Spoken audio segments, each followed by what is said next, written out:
SPP Angkatan 9 dari SD Negeri Sindang Hala 2 Kabupaten Brebes. Nah, kali ini saya tidak sendiri, ditemani oleh Pak Toto Sugiarto selaku guru kelas 4 di SD Negeri Sindang Hala 2. Assalamualaikum Pak Toto. Waalaikumsalam. Bagaimana nih kabarnya hari ini? Alhamdulillah baik. Oke, nah hari ini kita akan melakukan percakapan praobservasi ya Pak. Sebelum nanti saya akan melakukan supervisi atau mengamati proses pembelajaran di kelas Bapak, kita lakukan percakapan praobservasi dulu. Ini adapun tujuan nanti melakukan supervisi itu untuk mengetahui bagaimana jalannya proses pembelajaran yang Bapak lakukan, dan kenapa hari ini kita melakukan percakapan praobservasi berarti sebagai persiapan awal nanti sebelum Bapak melakukan pembelajaran di kelas agar lebih siap, kemudian lebih percaya diri sehingga nanti dapat memberikan pembelajaran yang terbaik untuk murid. Begitu ya Pak? Iya. Nah, di sini dalam percakapan praobservasi ini ada beberapa pertanyaan yang ingin saya sampaikan kepada Bapak. Yaitu yang pertama berkaitan dengan tujuan. Kira-kira apa tujuan pembelajaran yang ingin Bapak capai dalam pembelajaran pas observasi nanti? Berdasarkan rancangan pembelajaran yang sudah saya buat, Bu, itu ada dua tujuan pembelajaran yang ingin dicapai. Yang pertama adalah melalui percobaan, pengamatan, dan video pembelajaran, peserta didik dapat mengidentifikasi gaya magnet beserta sifat-sifatnya. Itu yang pertama. Lalu yang kedua, melalui percobaan dan pengamatan, peserta didik dapat mengetahui manfaat dan penerapan gaya magnet dalam kehidupan sehari-hari. Oke, baik. Jadi ada dua tujuan pembelajaran yang ingin dicapai sama Bapak ya. Nah, kira-kira bagaimana dengan area pengembangan yang hendak Bapak capai atau ingin Bapak lakukan? Untuk area pengembangan yang ingin dicapai itu ada, saya klasifikasikan menjadi tiga. Yang pertama adalah menyajikan pembelajaran berdiferensiasi, jadi tujuannya untuk memenuhi kebutuhan siswa yang berbeda-beda. Yang kedua adalah mengembangkan proses belajar yang berpusat pada murid, jadi dengan menciptakan suasana kelas yang interaktif. Jadi pembelajarannya yang saya rancang supaya terjadi dua arah antara guru ke siswa juga dari siswa ke guru. Lalu yang ketiga adalah saya ingin menyajikan konten pembelajaran yang bervariasi, jadi supaya tidak monoton, anak-anak juga tidak bosan dalam pembelajaran. Oke, berarti jadi area pengembangan yang ingin Bapak capai itu yang pertama tentang pembelajaran berdiferensiasi ya Pak. Kemudian yang kedua yaitu tentang proses pembelajaran yang berpihak pada murid agar murid tersebut bisa interaktif dalam proses pembelajarannya, bisa aktif. Kemudian yang ketiga tadi konten yang bervariasi. Oke, konten yang bervariasi. Nah, saya ingin mendengar nih bagaimana rancangan pembelajaran yang ingin Bapak terapkan di kelas. Mungkin dari strategi yang dipersiapkan ataupun metodenya, kira-kira apa? Untuk strategi pembelajaran yang akan saya lakukan adalah pembelajaran yang berdiferensiasi. Jadi untuk memenuhi kebutuhan siswa yang karakternya kan berbeda-beda ya Bu ya. Lalu cara belajarnya, gaya belajarnya juga berbeda-beda. Jadi saya ingin memenuhi kebutuhan siswa, tujuannya adalah untuk mencapai tujuan pembelajaran. Nah, bagaimana dengan media pembelajarannya? Pembelajaran yang akan Bapak lakukan atau yang akan Bapak siapkan di kelas gitu untuk menunjang pembelajaran tersebut, medianya apa aja? Untuk media pembelajaran itu yang pertama saya menggunakan video pembelajaran. Video. Ada video yang saya tampilkan, karena kan tadi kembali ke tadi gaya belajar anak ada yang bisa, ada yang lebih mudah untuk menangkap materi atau ilmu dengan menggunakan audio visual, nanti dengan video pelajaran. Ada juga alat peraga yang nanti akan saya gunakan. Selain itu, anak-anak juga nanti akan saya ajak untuk melakukan sebuah percobaan. Jadi kan tentang gaya magnet, jadi akan kita buktikan apakah gaya magnet itu sesuai dengan yang akan berarti percobaan secara langsung. Oke. Nah, dari tadi strategi, kemudian media dan sebagainya itu yang sudah Bapak persiapkan. Kira-kira apa nih Bapak melakukan pembelajaran tersebut? Disesuaikan dengan jadwal mapelnya saja ya Bu ya. Dari Ya, hari Kamis. hari Kamis berarti. Oke, baik Pak. Gini, nanti hari Kamis saya akan datang ke kelas Bapak ya untuk melakukan supervisi kelas. Saya akan melihat hal-hal apa saja yang terjadi di dalam kelas Bapak. Ya. Nanti setelah Bapak melakukan kegiatan pembelajaran di dalam kelas, kita akan melakukan percakapan juga yang terakhir, yaitu percakapan pasca observasi. Nah, nanti ketika percakapan pasca observasi itu nanti akan didampingi oleh pengajar praktik saya. Nah, sebelum kita akhiri nih, kira-kira apa yang Bapak dapatkan dalam percakapan hari ini, Pak? Saya dapat gambaran gitu, tentang apa yang perlu saya lakukan nanti mengenai strategi, lalu apa yang perlu saya kembangkan, lalu metode yang harus saya gunakan itu apa. Oke Pak, terima kasih atas waktunya ya Pak. Nah, dan ini sudah bersedia berbincang-bincang dengan saya di percakapan observasi. Sampai bertemu nanti hari Kamis ya, hari Kamis di observasi. Sepertinya demikian saja ya Pak percakapan kita hari ini. Sampai bertemu nanti di observasi kelas dan percakapan pasca observasi nanti yang ditemani oleh pengajar praktik. Terima kasih ya Pak. Ya, sama-sama. Oke, Assalamualaikum warahmatullahi wabarakatuh. Assalamualaikum warahmatullahi wabarakatuh. Waalaikumsalam warahmatullahi wabarakatuh. Sebelum kita mulai pelajaran, kita awali dulu dengan berdoa seperti biasa. Bapak kelas, disiapkan dulu. Siap, beri hormat, berdoa mulai.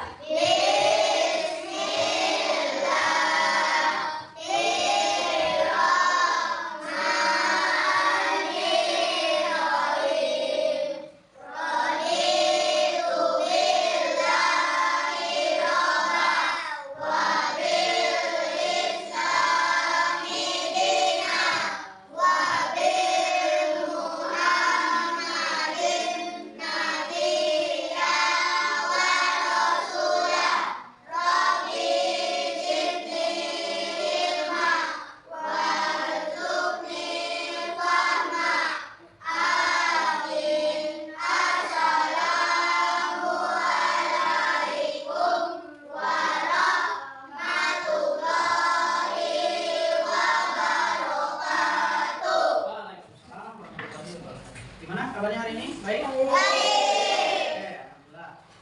Pak Guru absen dulu. Hari ini yang tidak hadir siapa? Tika. Oke, apa namanya? Sampai sini belum. Bogor. Lagi liburan? Ya.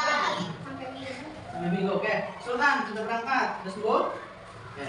Alhamdulillah. Yang lainnya tetap jaga kesehatan karena apalagi ini musimnya sedang musim hujan. Oke. Untuk hari ini, Pak Guru akan memulai pembelajaran dengan sebuah pertanyaan. Pelajaran pertama tadi. Pak Guru tanya pelajaran pertama apa? Aktivitas di lapangan. Keringetan nggak? Kalau sedang berkeringat seperti itu, kira-kira paling enak makan minum apa tuh?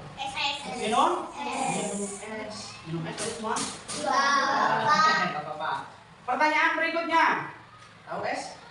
Es itu bikinnya dipakai alat apa sih? Pakai freezer yang ada di kulkas. Kita fokus ke kulkasnya dulu. Kalian pernah nggak lihat di kulkas di rumah? Ada kulkas di rumah? Pernah lihat hiasan di kulkas yang sering ditempel di pintu kulkas itu? Ada gambarnya? Gambar apa? Ini ya? Pak Guru bawa contohnya dari kulkas rumah Pak Guru. Ya? Pak Guru bawa kulkasnya, tapi terlalu berat. Pak Guru bawa contoh ini. Oke, pertanyaannya. Kalian juga senang kalau main ini atau adiknya senang main ini? Ini diambil, diambil, kita lagi kan gitu. Pertanyaannya, kenapa mainan atau hiasan ini bisa menempel di pintu kulkas?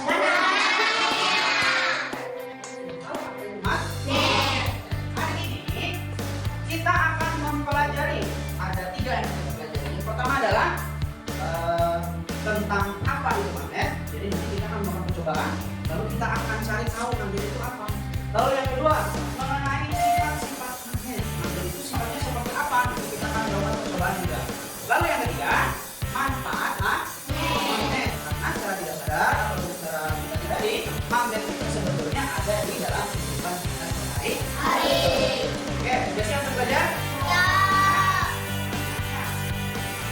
kok? Ya.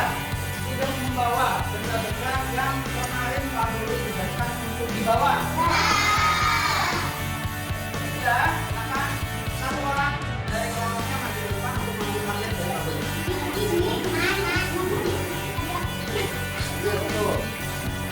Satu, kecil, coba. Ada. Sudah? Sudah? Oke, jadi kita akan melakukan percobaan dengan magnet untuk mengetahui apa itu magnet, untuk mengetahui sifat-sifat magnet. Kita perlu bimbing. Oke, yang pertama kita harus pahami dulu pengertian dari magnet. Apa itu magnet? Magnet adalah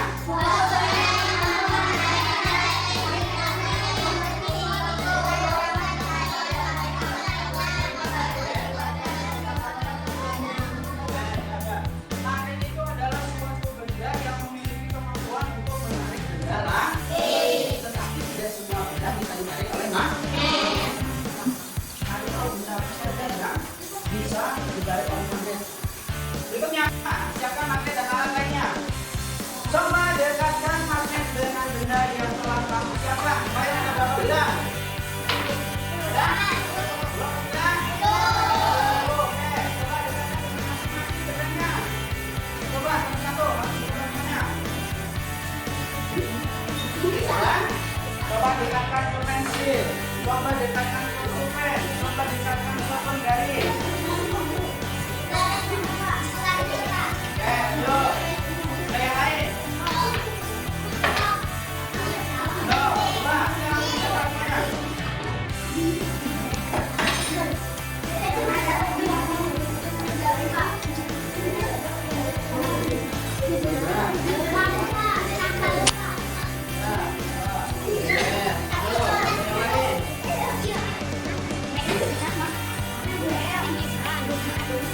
Sudah?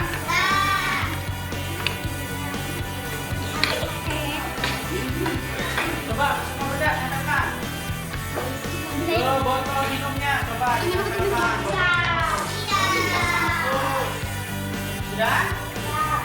Oke, itu percobaan pertama. Nyatakan hasil percobaannya karena nanti kalian akan mengisi lembar kerja kelompok. Jadi masing-masing kelompok nanti akan menuliskan hasil dari percobaannya. Ini Pak Guru bimbing langkah-langkah percobaannya. Langkah yang kedua, memiliki. Coba dilihat magnetnya. Apakah kedua ujungnya sama? Yang berbeda apa nih dari kedua ujungnya? Apa? Berbeda Pak? Warnanya beda, yang lain? Berbeda? Sudah tahu berbeda Bu? Jadi dalam sebuah magnet itu punya dua ditandai, ada dua yang menandai. Yang pertama Pak, yang kedua biasanya ada Bu. Huruf apa saja? S kan? Oke. Jadi kalau dalam magnet secara internasional, kita lihat dulu yang digunakan hurufnya. Tadi kan kutubnya ada kutub utara dan kutub selatan. Secara penulisan internasional yang digunakan untuk penulisan dalam buku ini, kenapa disebut? Kenapa X-nya? Oke, S selatan. Lalu pembukaan huruf M karena dia mengambil dari bahasa Inggris. Bahasa Inggris utara? Tuh, kelihatan? Nah, ini banyak Bapak perhatikan. Di sini hurufnya adalah S dan M menunjukkan betul. S menunjukkan betul. Oke, tanda yang ketiga. Selanjutnya cobalah dekatkan dua ujung magnet.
Loh, di sini dulu namanya apa?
Berdasarkan percobaan yang tadi kita lakukan, juga nanti berdasarkan video yang baru kita lakukan, kita akan identifikasikan satu-satu apa saja sifat-sifat dari magnet.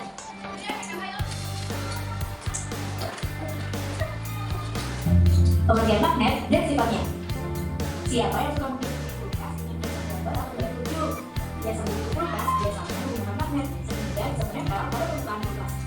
Tapi tahukah teman-teman kenapa magnet bisa menempel pada permukaan kulkas? Yuk kita cari tahu sama-sama alasannya. Sebelumnya kita cari tahu dulu apa itu magnet. Magnet adalah jenis batuan yang memiliki kemampuan menarik benda tertentu. Berdasarkan Kamus Besar Bahasa Indonesia, magnet adalah setiap bahan yang bisa menarik logam besi. Kata magnet berasal dari bahasa Yunani, yaitu magnetis bitos, yang artinya batu magnesia. Magnesia atau magnesia adalah nama sebuah kota di wilayah Turki yang sekarang berubah nama menjadi Malaysia di wilayah Turki. Pada zaman prasejarah, magnesia digunakan banyak penggunaan. Sifat-sifat magnet. 1. Magnet bisa menarik benda tertentu. Seperti yang kita ketahui, magnet bisa menempel di logam besi. Tapi kalau dicoba untuk penerangan dari hal lain, belum tentu magnet bisa menempel. Benda yang bisa ditarik oleh magnet disebut benda magnetik. Kalau benda magnetik adalah besi, baja, nikel, dan kobalt. 2. Magnet memiliki dua kutub. Bukan hanya bumi, magnet juga memiliki dua kutub yang berwarna. Kedua kutub ini disebut kutub utara dan kutub selatan. Kutub pada magnet biasanya terletak pada sisi magnet yang menyebabkan kekuatan magnet paling besar. 3. Kutub yang berbeda saling menarik, kutub yang sama saling menolak. Seperti yang sudah disampaikan,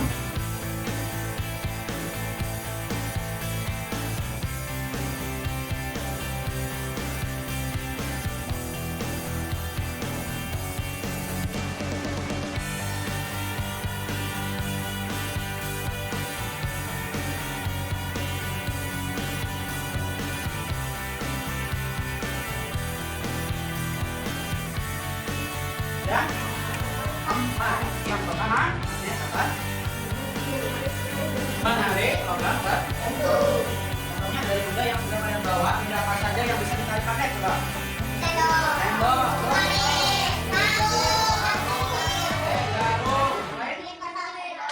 Jarum kertas, jarum juga.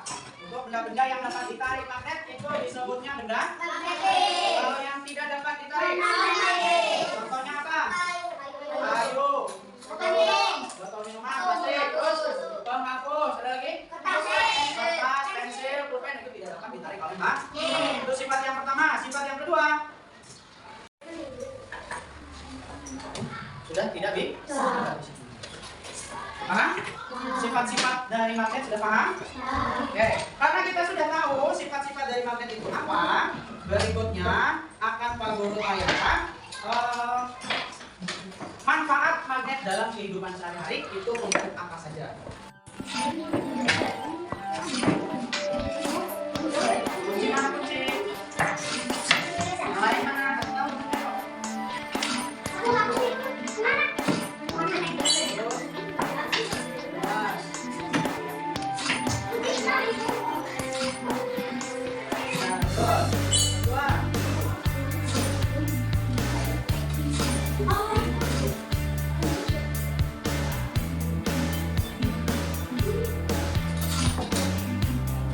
Yang berisikan ada sifat-sifat magnetnya, juga ada contoh manfaat magnet dalam kehidupan sehari.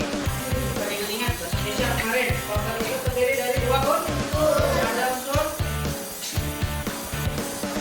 gambar dan tulisan. Jadi harus ada dua unsur. Ada gambar magnetnya, juga ada gambar tulisan. Sekarang silakan langsung dibuat posternya. Dibuat pakai pensil dulu biasanya.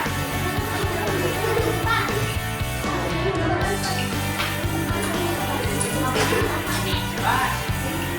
Boleh. Mana aja.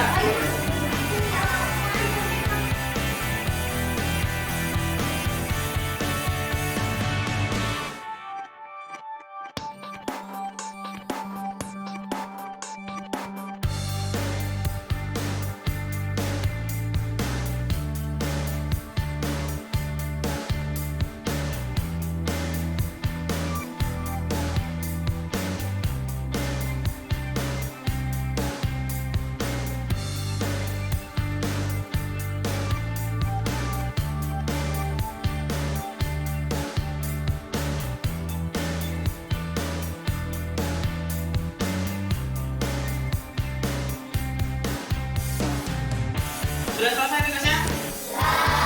Oke, tadi kita sudah belajar tentang apa itu lalu sifat-sifat, juga yang terakhir manfaatnya dalam kehidupan sehari-hari. Nah, sudah paham? Ada pertanyaan mengenai materi ini? Ada? Oke, kalau tidak ada, Pak Guru mau tahu sejauh mana kemampuan kalian dan kemampuan kalian tentang materi yang kita sudah pelajari ini. Jadi akan Pak Guru berikan soal evaluasi. Ya? Ini silakan kelompok 3 masing-masing kerjakan.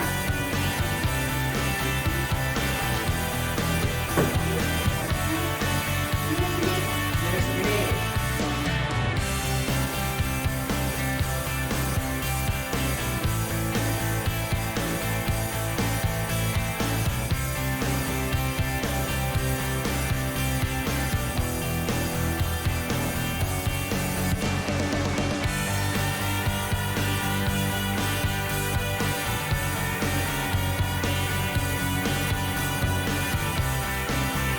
Semua?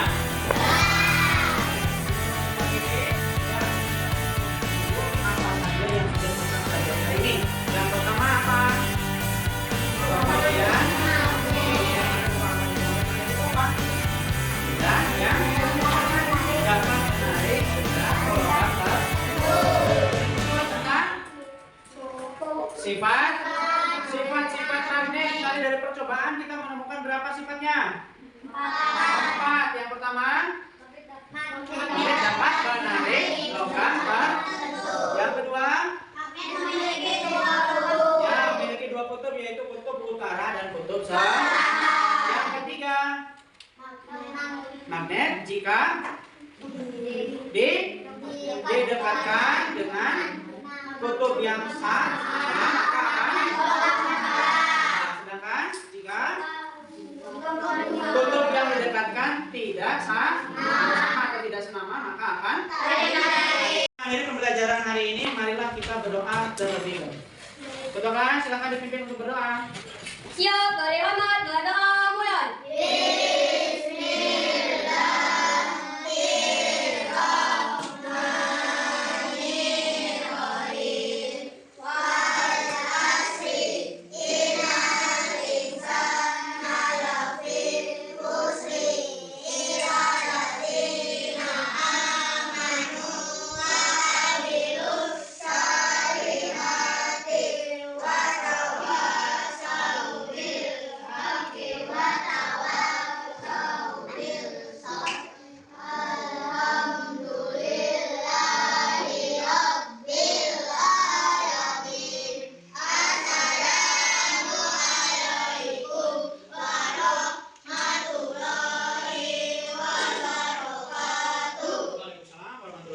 Sekian sudah hari ini, silakan untuk yang tidak tiket boleh. Assalamualaikum warahmatullahi wabarakatuh. Waalaikumsalam warahmatullahi wabarakatuh.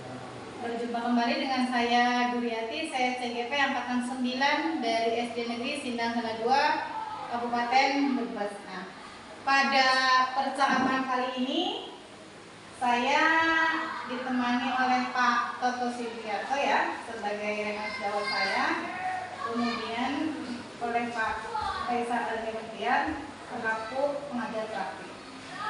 Nah, pada kali ini saya akan melakukan percakapan pasca observasi ya Pak. Pak Toto, bagaimana kabarnya hari ini? Kita ketemu lagi ya Pak. Ya. Setelah kemarin kita melakukan percakapan pra observasi, kemudian saya melakukan observasi di kelas Bapak. Hari ini kita bertemu pada percakapan pasca observasi. Nah, dalam percakapan pasca observasi ini saya akan memberikan beberapa pertanyaan pada Pak Toto terkait jalannya proses pembelajaran atau proses supervisi kelas Pak Toto yang telah saya lakukan observasi kemarin. Nah, kemudian tujuannya diadakan percakapan pasca supervisi ini adalah untuk mengevaluasi sejauh mana proses pembelajaran yang sudah Pak Toto lakukan di kelas sudah berjalan baik atau belum ya Pak. Nah, ini pertanyaan yang pertama, bagaimana nih perasaan Bapak terkait pembelajaran yang sudah Bapak lakukan hari Kamis kemarin ya Pak? Ya kalau saya sih bersyukur sudah berjalan dengan lancar, meskipun mungkin masih ada kekurangan sama sini itu, tapi ya mungkin itu nanti saya jadikan sebagai tindak lanjut untuk diperbaiki ke depan. Oke, berarti kemarin untuk pelaksanaan pembelajaran sudah berjalan dengan lancar ya Pak. Nah, di sini ada area pengembangan. Bisa dibicarakan Pak untuk area pengembangan yang kemarin Bapak rencanakan dan sekarang Bapak lakukan di kelas itu seperti apa dan langkah-langkahnya atau tahapannya itu seperti apa? Untuk area pengembangan yang kemarin saya rumuskan itu ada 3. Yang pertama itu, jadi saya menyajikan pembelajaran yang berdiferensiasi. Lalu yang kedua, saya ingin mengembangkan interaksi antar siswa, jadi supaya pembelajarannya tidak hanya satu arah dari satu siswa saja, tetapi siswa pun ikut berperan dalam pembelajaran. Lalu yang ketiga, saya juga ingin menyajikan konten pembelajaran yang bervariatif supaya siswa dalam pembelajaran itu tidak monoton dan tidak bosan. Konten pembelajaran yang bervariasi. Nah, dalam area pengembangan yang tadi Pak Toto sebutkan itu yang pertama yaitu ada pembelajaran diferensiasi ya. Kemudian yang kedua adanya aktivitas interaktif dalam kegiatan pembelajaran sehingga siswa itu terlihat aktif. Dan yang ketiga adanya konten yang bervariasi juga. Itu tadi area pengembangan yang akan Pak Toto lakukan. Nah, pada saat pelaksanaannya itu apakah Pak Toto itu menemukan kendala atau kekurangan-kekurangan itu yang Pak Toto alami itu apa tuh? Kalau yang pertama ya Bu, karena kemarin kan saya pembelajarannya ada yang praktik juga. Itu mungkin saya menemukan kendala dari alat peragamnya. Mungkin dengan jumlah siswa sekian itu masih kurang mencukupi untuk proses percobaannya. Lalu yang kedua, di masalah pada saat pembagian kelompok. Nah, untuk kemarin itu kelompok yang digunakan dalam pembelajaran itu kelompok yang memang biasa saya gunakan dari awal kan sudah saya bagikan. Nah, ternyata saat dilaksanakan pembelajaran kemarin itu kan tadi yang ingin saya kembangkan sebetulnya saya ingin ada interaksi yang lebih berkembang gitu antara siswa dengan siswa, siswa dengan guru, dengan siswa begitu. Ternyata dengan pembagian kelompok seperti kemarin itu dalam satu kelompok itu masih ada beberapa siswa yang pasif, kalau saya katakan pasif dalam kelompok ini. Jadi hanya masih ada beberapa siswa yang kurang aktif, tetapi yang alhamdulillahnya yang menonjolnya pun yang mau aktif berperan dalam prakteknya, dalam menyampaikan hasil diskusinya itu juga. Tetapi mungkin itu masuk dalam catatan kekurangan pembelajaran yang kemarin saya. Nah, ini tadi yang saya tangkap berarti kekurangan pembelajaran yang pada orang tua yaitu alat peraga dengan jumlah siswa itu berarti kurang sesuai ya, berarti ketersediaan alat peraganya itu kurang mencukupi. Kemudian yang kedua ada beberapa siswa yang pasif atau kurang terlibat aktif dalam kegiatan kelompok gitu. Nah, sekarang untuk mengatasi kedepannya langkah apa yang akan Pak Toto ambil untuk pembelajaran selanjutnya? Untuk kedepannya mungkin untuk masalah yang pertama masalah alat peraga ya Bu ya. Ya mungkin nanti akan saya persiapkan mungkin dari agak jauh hari jadi supaya saya dapat menyiapkan yang proper yang sesuai supaya anak-anak semuanya bisa melaksanakan misalnya kalau mau percobaan mau apa gitu bisa. Lalu untuk yang nomor 2 mungkin karena itu masalahnya di pembagian kelompok mungkin kedepannya karena berhubungan dengan tadi pengembangan selain interaktif tapi kan ada pembelajaran berdifferensiasi juga. Jadi untuk pembagian kelompoknya mungkin nanti akan sesuaikan selain misalnya di kelompok A nanti ada yang interaktifnya bisa mengajak teman-temannya untuk interaksi untuk lebih aktif lagi. Saya juga nanti akan menyesuaikan kelompoknya itu berdasarkan minat dan juga bakatnya supaya nanti timbul misalnya antara kelompok A dengan kelompok B nanti ada perbedaan dari segi hasilnya, produknya ataupun produknya. Nah, tadi yang saya ini ya dari pendapat Toto tadi langkah-langkah untuk mengatasi permasalahan yaitu yang pertama dengan menyiapkan alat peraga jauh-jauh hari katanya sebelum pembelajaran. Kemudian yang kedua itu dengan adanya pembagian kelompok disesuaikan dengan minat bakat atau gaya belajar siswa ya, sehingga adanya interaksi atau aktivitas interaktif di kelas sehingga siswa bisa terlibat aktif. Nah itu bagus sekali Pak Toto. Nah kira-kira Pak Toto bisa merealisasikan atau melaksanakan rancangan atau langkah-langkah tadi itu kira-kira kapan? Secepatnya ya, sesegera mungkin. Maksudnya kan kalau perbaikan itu sebetulnya guru kan itu harus karena setiap hari mengajar, jadi dilaksanakan secara terus-menerus Jadi akan saya laksanakan secepatnya. Mungkin nanti setelah saya mengadakan perbaikan masih ada yang kurang lagi, itu nanti akan tambahan lagi, lanjut lagi perbaikan. Oke, berarti secepatnya ya Pak untuk merealisasikannya itu secepatnya. Nah, sebelum ini percakapan saya tutup, saya ingin tanya ke Pak Toto, apa yang Pak Toto dapatkan nih dari percakapan ini?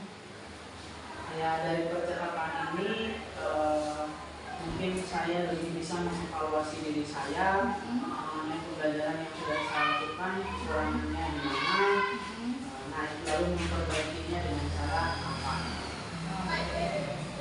Nah itu tadi ya, berarti Pak Toto bisa mengevaluasi dari coaching ini ya, dari proses coaching ini, proses supervisi ini, Pak Toto bisa mengevaluasi, kemudian evaluasi diri, kekurangan dan sebagainya. Itu berarti apa yang Pak Toto rasakan sendiri ya. Nanti Pak Toto bisa perbaiki. Bagus sekali, itu nanti saya tunggu cerita-cerita baiknya nanti ketika Pak Toto setelah melakukan perbaikan pembelajaran di selanjutnya, pertemuan berikutnya. Oke, terima kasih Pak Toto sudah meluangkan waktunya ya, sudah mau berbincang-bincang dengan saya di kegiatan pasca observasi ini. Nah mudah-mudahan nanti kedepannya rencana Pak Toto yang tadi sudah dijabarkan kepada saya ini lancar. Kemudian nanti setelah itu saya siap menerima cerita-cerita baik dari Pak Toto terkait pembelajaran ini. Terima kasih ya Pak.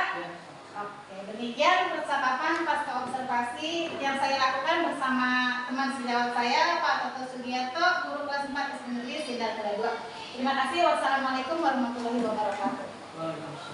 Sepertinya rangkaian supervisi kita sudah selesai. Dari awal kita melaksanakan penerapan pra-observasi ya, kemudian kita melakukan observasi di kelas, dan kemudian ini terakhir adalah percakapan pasca observasi. Saya ucapkan Terima kasih kepada Pak Toto sebagai rekan sejawat saya yang berobservasi, kemudian kepada Pak Faisal Azmi sebagai moderator saya. Saya akhiri. Wassalamualaikum warahmatullahi wabarakatuh.